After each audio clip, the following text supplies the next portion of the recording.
अहमद अवैस साहब, आपकी नज़र में ये डिप्लोमेसी कामयाब हो पाएगी? शिबली फराज तो कह रहे हैं क्योंकि पीटीआई को शामिल नहीं किया इसलिए कामयाब नहीं होगी।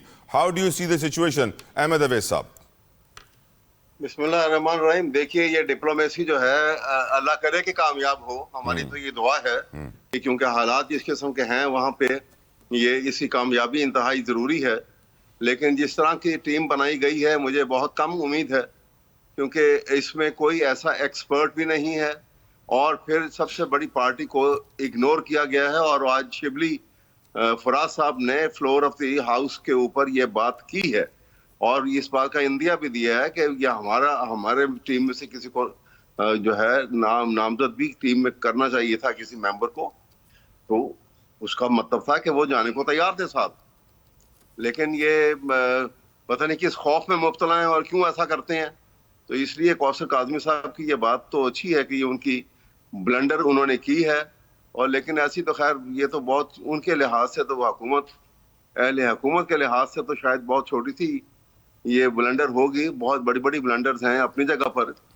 और दूसरी बात ये है कि अभी काज़मी साहब ने एक बात की जो IMF के हवाले से बात की थी, उसका जवाब मैं दे दूं कि मुझे आज तक तो वो कोई साल याद नहीं है कि जब ये कहा जाए कि जी ये IMF से पाकिस्तान को पाक कर दिया गया था। फिर नवाज शरीफ साहब ने तो मेरे ख्याल में पाकिस्तान में जितनी दौलत उन्होंने कमाई है पाकिस्तान की हिस्ट्री में किसी कोई मिसाल नहीं मिलती। और ये कहते हैं कि ये ड्रामा रचाया गया वो पनामा का। सुप्रीम कोर्ट में डॉक्यूमेंट्री एविडेंस जो है वो एजेंसीज ने, ISI ने, डिटेल्ड एजेंसीज वो डॉक्यूमेंट जो है वो पेश किए हुए हैं। आज भी पार्ट ऑफ रिकॉर्ड है। आज भी वो बिल्डिंग जिसके अंदर नवाज शरीफ साहब जो है जो लंदन में जाके रहाइश पजीर होते हैं, वो बिल्डिंग इसका वो बात की गवाह है कि अब सर अपने लीडर पे आ जाएं। सर अपने लीडर पे आ जाएं। इमरान खान के हवाले से बहुत सारी बातें चल रही हैं, खबरें कुछ होती हैं, गौहर साहब जो है वो तरदीद कर देते हैं नहीं ऐसा कुछ नहीं हो रहा है। क्या बैकडोर डिप्लोमेसी पीछे कुछ चल रहा है? क्योंकि बहुत सारे ताकतवर हल्के ये कहते हैं कि पाकिस्तान के पॉजिटिव इमेज के लिए, बेहतर ऑप्टिक्स के लिए इमरान खान को रिहा होना चाहिए ताकि भारत को मालूम पड़े कि पाकिस्तान अपने सियासी मामलात अंदरूनी तौर पर हल कर रहा है और करके दिखा रहा है। अहमद साहब, क्या वाकई को बैकडोर डिप्लोमेसी हो रही है इमरान खान की रिहाई के लिए? देखिए, सवाल यह है कि बैकडोर डिप्लोमेसी जो है वो तो सिर्फ वो लोग करेंगे ना जो आजाद हैं। इमरान खान तो कैद में है, जेल में है। आप कर रहे हैं? आदमी तो कोई आपका कोई साथी कर रहा है? हाँ जी, आपका कोई साथी कर रहा होगा, आप कर रहे होंगे राब्ते सर? नहीं, वो उसके अंदर सवाल यह है कि ये वक्त ऐसा है। मैंने तो बार बार ये बात की है कि ऐसे मौके आते हैं कौमों की जिंदगी में जहां पे हॉर्न लॉकिंग जो है आसानी से खुल सकती है। ये वो मौका आया था कि यहाँ पर अगर आप ये वो हॉर्न लॉकिंग खुल जाती तो एक पाकिस्तान मुसल्लह फौज का इमेज इतना बहुत बढ़ के बहुत हाई हुआ और वो दोबारा से वो इमेज जो एक हीरोज का होना चाहिए था वो रिस्टोर हुआ। बड़ी अच्छी बात हुई और इंडिया को बड़ी मुंह की खानी पड़ी हमारी उस एक मुशाक और तजर्बाकार और वेल इक्विप्ड फोर्सेस की वजह से। तो ऐसे मौके के ऊपर हमें चाहिए था कि वो गवर्नमेंट भी जो है वो मैग्नेनिमिटी दिखाती।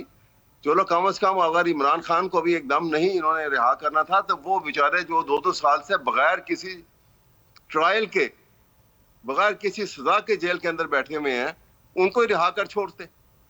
बिल्कुल ठीक, बिल्कुल ठीक, बिल्कुल ठीक। कौसर काज़मी साहब, your views on the same subject. क्या अगर इमरान खान को आजादी मिलती तो दुनिया में अच्छा पैगाम नहीं जाता? काज़मी साहब देखें, फिर वही बात ना, मशरूत हर चीज इमरान खान के साथ है। फिर भाई मेरे ने अभी अवैस जो है बड़े काबिल एहतराम है मेरे लिए। मैं कभी ये नहीं चाहूंगा कि मेरी कोई बात ने बुरी लगे, लेकिन ये मियां नवाज शरीफ के हवाले से कह रहे हैं, जरा तारीख उठा के देख लें भाई, जरा माजी देख लें कि मैं किस IMF के प्रोग्राम को खैराबाद कहने की बात कर रहा हूँ। ये हम माजी में कर चुके हैं। दूसरा, इन्होंने एवन फील्ड का हवाला दिया बार बार। देखें, इस पे मैंने डबल मास्टर्स किया हुआ है। ये जो लंदन प्रॉपर्टीज की आप बात करते हैं ना, इस पे मेरा बड़ा वसी मताला है और बड़ी इन्वेस्टिगेटिव रिपोर्टिंग है मैंने जो की हुई है इस पे, और बड़ा अच्छा खासा इल्म है। आप मुझे सिर्फ ये बता दें कि नवाज शरीफ को सजा किस बात पे हुई? अवैस साहब प्लीज जरा बता दें कि नवाज शरीफ को सजा किस बात पे हुई? देखिए, मैं आपको बताऊं, देखिए वो तो इन्होंने जो लाइफ टाइम डिस्क्वालिफिकेशन को वो उकामा का और उसका वजह बनाया था कि वो तनख्वाह नहीं दी और कुछ है, वो एक बड़ा कमजोर सा फैसला था। लेकिन आप सुनिए, 5 जजिस के फैसले में जो जस्टिस गुलजार का और जस्टिस आसिफ सईद खोसा साहब का जो फैसला है, बड़ी डिटेल में वो तमाम डिटेल्स उसके अंदर दी हुई हैं, जिसको किसी जज ने रिफ्यूट नहीं किया। वो ऑन रिकॉर्ड है। मैं ये आप देखिए ना, ये हिस्ट्री का ठीक हो गया, ये ठीक पार्ट ऑफ हो हिस्ट्री। गया। इसको ना आप डिनाई कर सकते ना मैं। चले मैं डिनाई कर सकता हूँ ना सर, मैं इसीलिए सवाल किया आपसे कि इसी फैसले को उठा के आपके जो एसेट रिकवरी यूनिट के चेयरमैन उस वक्त थे शहजाद अकबर साहब, वो उठा के बरतानिया ले गए। बरतानिया के home office royal court of justice के अंदर ब्रॉडशीट को हायर किया गया।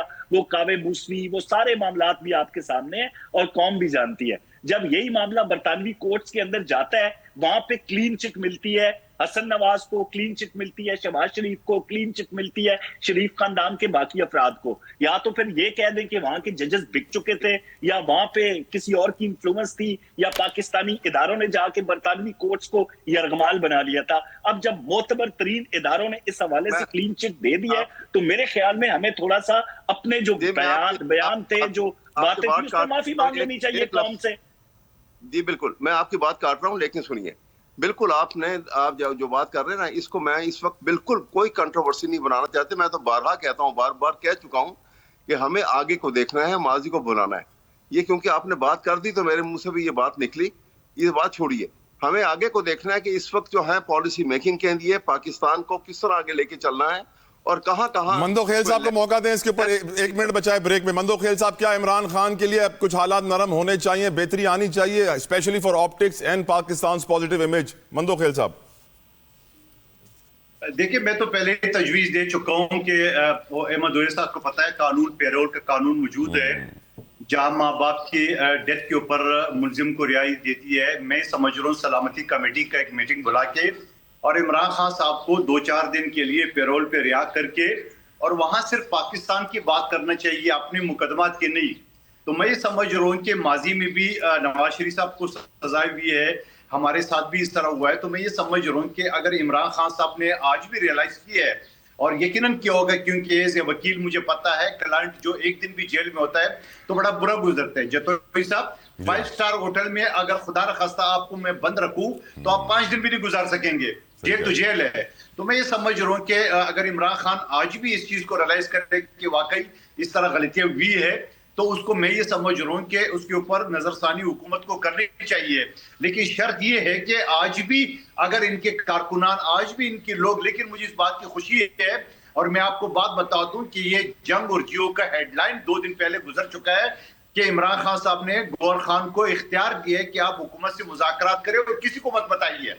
और आज इरफान सिद्दीकी साहब ने उनको डिनाई करके उसको तस्दीक कर दी है कि वाकई मुज़ाकरात चले, वरना हुकूमत क्यों मना करती है। तो मैं समझ रहा हूँ अच्छी बात है, मुज़ाकरात करने चाहिए, सियासी लोगों के बीच में मुज़ाकरात होने चाहिए। अगर कोई गिले शिकवे पर खुल के मुज़ाकरात ना मंदोखेल साहब, खुल के या छुप के? खुल के मुज़ाकरात होने चाहिए, छुप के?